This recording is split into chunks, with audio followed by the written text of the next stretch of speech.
With funding secured and support from a few members of the university administration, Surrey established the Computer Graphics Research Group to develop needed technology. We were certainly aware of some of the political struggles that he went through, and it was a tough sell. Oh, he definitely put his personal career in jeopardy. He literally went from a department where he was a full professor and had a reputation already as an artist with paint, and searched around and found a congenial group.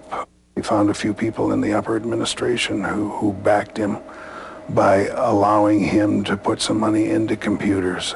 And that was a long trek across the cold and as yet unbuilt West Campus to find out where the heck these guys were hiding with all this outrageous stuff. And it was a room filled with half-built computers with wires hanging from the ceiling, and it was all these people with all these amazing ideas and all very excited about the kinds of things they were producing out of virtually thin air. Surrey developed a revolutionary work environment. He provided a creative atmosphere, and for the first time, research scientists, graduate students from many disciplines, and artists worked together. It was a very Spartan facility. The computers were very large and not very powerful. It was archaic by today's standards, but at the time we thought it was a state-of-the-art facility. It was a state-of-the-art facility at the time. And there was no doubt but what Chuck was the captain of the ship.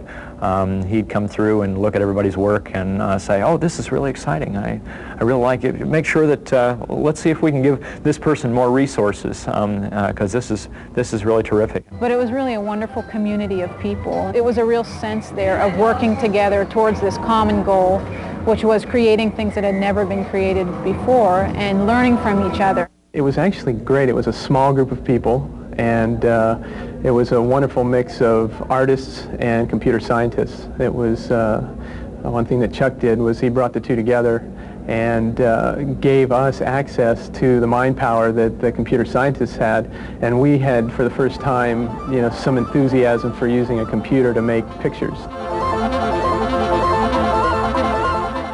Under Surrey's administration, the research group attracted international attention. Sorsuri, verso dove va l'immagine sintetica? Well, we're going to find that in the future, more artists are going to be involved with the technology rather than the technicians. Penso che nel futuro saranno... But none of them is quite like the kind that Charles Osgood found for this lyrical report. This equipment at Ohio State makes a noise that's rather great. But though it's noisy, it is true, it does what I could never do. Poems are made by fools like me, but I could never make a tree. And much of the early work that's heralded as pioneer work in the area of computer animation was done at Ohio State. One of the group's major achievements was the development of special effects software. The fact that light refracts when it goes through glass, or that light takes on a little bit of characteristic of color, for example, as we shine other lights on it. The ability to specify all those parameters, have the software recognize those specifications, and create imagery that in fact exemplified that, I think was a very significant milestone.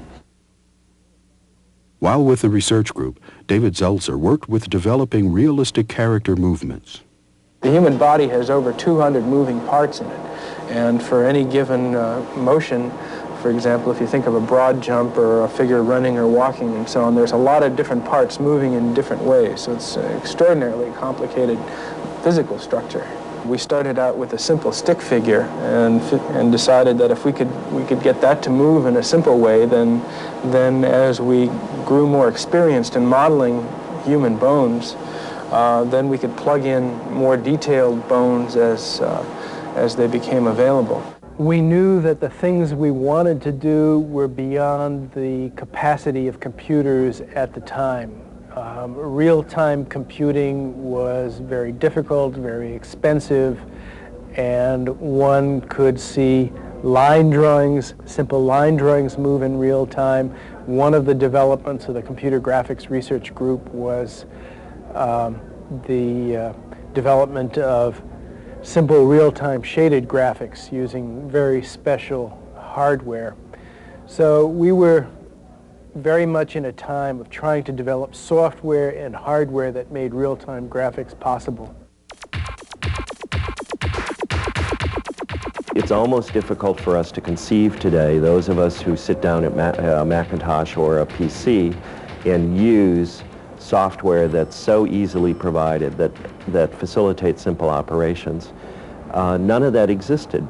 And so that process of step-by-step creating and designing the command structure to perform the simple operations of drawing and painting and eventually animating was the process that laboratory really contributed to the field of animation today.